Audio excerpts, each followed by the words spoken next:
"Are you out of your mind, Elias?" the man shouted over the winter wind, his laughter cracking louder than the frozen boards beneath his boots. "You expect a hole in a mountain to keep food better than a cellar?" The crowd on the ridge laughed with him, faces red from the cold and from the joy of seeing someone else take the risk they were too afraid to take. Below them, half buried in snow and stone, sat the abandoned mine house that no one had touched in 20 years, its crooked timbers leaning like tired bones. Elias stood beside Mara, his hand wrapped around hers, their breath fogging the air, and for a moment he wondered if everyone was right, if he had dragged her into something foolish, something that would leave them hungry and broken by spring. But then he looked at the crates of potatoes, jars of berries, and slabs of meat behind them, and something deeper than fear rose in his chest, stubborn hope.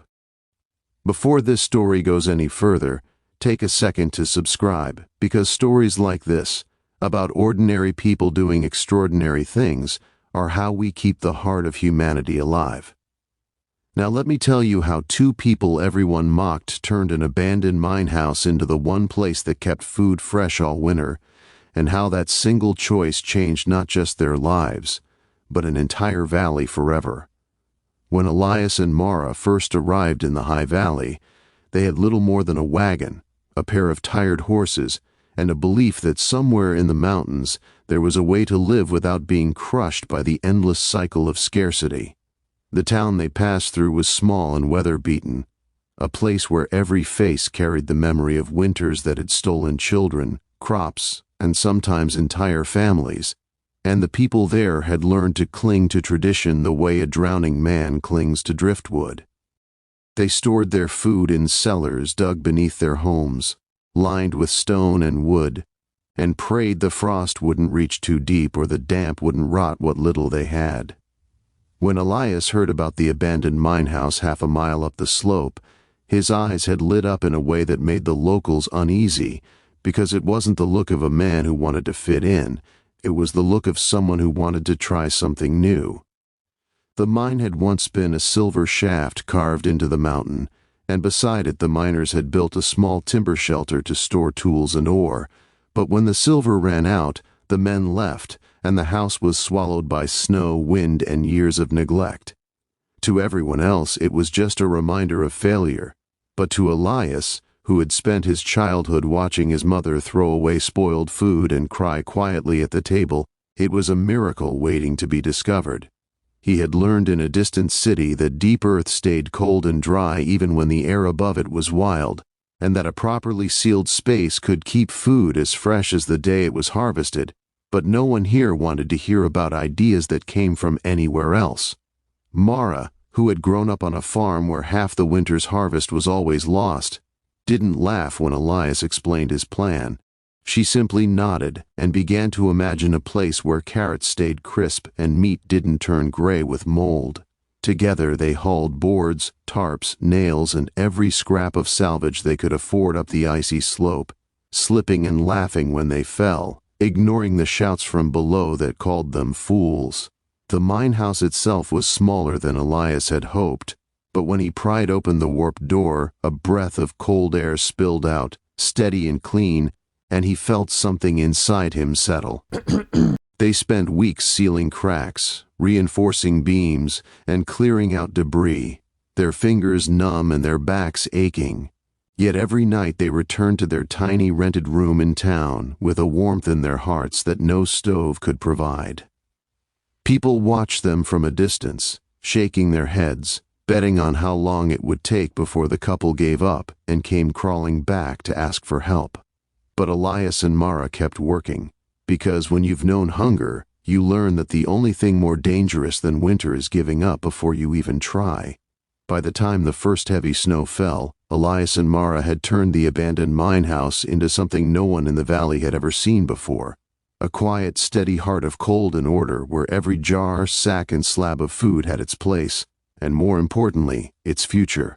They had learned through trial and error how to stack root vegetables so air could move between them, how to hang smoked meat so it dried instead of rotted, how to seal berries in wax so the sweetness of summer would not fade into bitterness by January. and each lesson carried a deeper truth that went beyond food.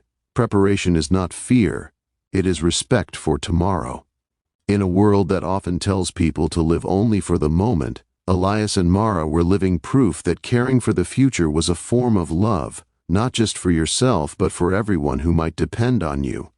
The townspeople continued to laugh, especially when they saw the couple hauling crate after crate up the hill while others were settling into their cellars with far less.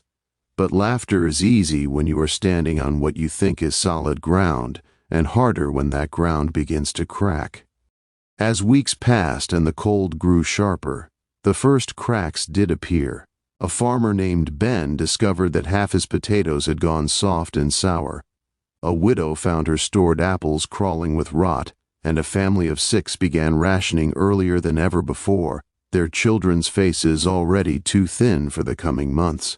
One by one they looked up the slope toward the mine house, not with laughter now but with something that looked very much like hope. And though Elias and Mara could have closed their door and protected only themselves, they chose something harder and far more powerful. They shared what they had learned. Elias walked Ben through the mine house, explaining how cold earth and careful airflow could preserve life, while Mara showed the widow how to reseal what little fruit she had left so it might last longer, and in doing so they planted a seed of community that no frost could kill. The morality of their choice was simple but profound. Abundance means nothing if it is hoarded, and knowledge is most valuable when it is given freely. Not everyone accepted their help right away, pride being another kind of hunger that can starve a person just as surely as lack of food.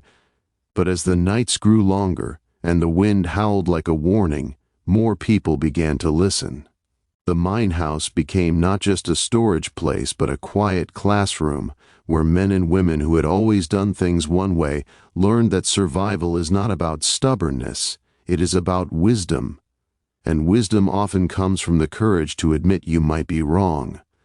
By midwinter, the laughter that once echoed from the ridge had been replaced by something else entirely, gratitude, and with it a growing respect for 2 people who had been brave enough to build a better way when everyone else was too busy mocking to notice what they were losing. Winter did not soften just because the people of the valley had begun to soften their hearts. And by the time the deepest cold arrived, it came with storms so heavy that even the strongest roofs groaned beneath their weight. Yet inside the mine house, the temperature held steady, a quiet miracle that turned doubt into belief. Families now made the climb together, children bundled in coats too big for them, carrying what little food they had left, trusting Elias and Mara with something more precious than gold. And every time a jar was placed on a shelf or a sack was stacked in the cool dark, it was another reminder that when people work together, even the harshest seasons can be faced with dignity. Elias often spoke about his mother, about how she used to pretend she wasn't hungry so he could eat, and those stories taught the valley something important, that behind every struggle is a human face, and compassion is not weakness, it is strength made visible. Mara, who had always been quieter, found her own voice in those long winter evenings, reminding everyone that the purpose of saving food was not just to survive, but to live well, to sit at a table without fear, to let children laugh without the shadow of scarcity hanging over them. Of course, not all challenges came from the weather. A merchant who had once profited from selling spoiled goods saw his influence slipping as people became more self-sufficient, and he tried to turn the town against the couple, spreading rumors that the mine house was unsafe or that Elias and Mara were secretly charging for their help. But lies have a way of freezing and cracking when they are exposed to the cold truth. When a sudden thaw flooded several cellars and destroyed what little remained there, the mine house stood firm, and the people saw with their own eyes which stories were real and which were just fear wearing a clever mask. The moral lesson grew clearer with every passing week. Systems that exploit fear will always fight against those that create security, but integrity has a way of winning because it gives people something better than profit. It gives them peace.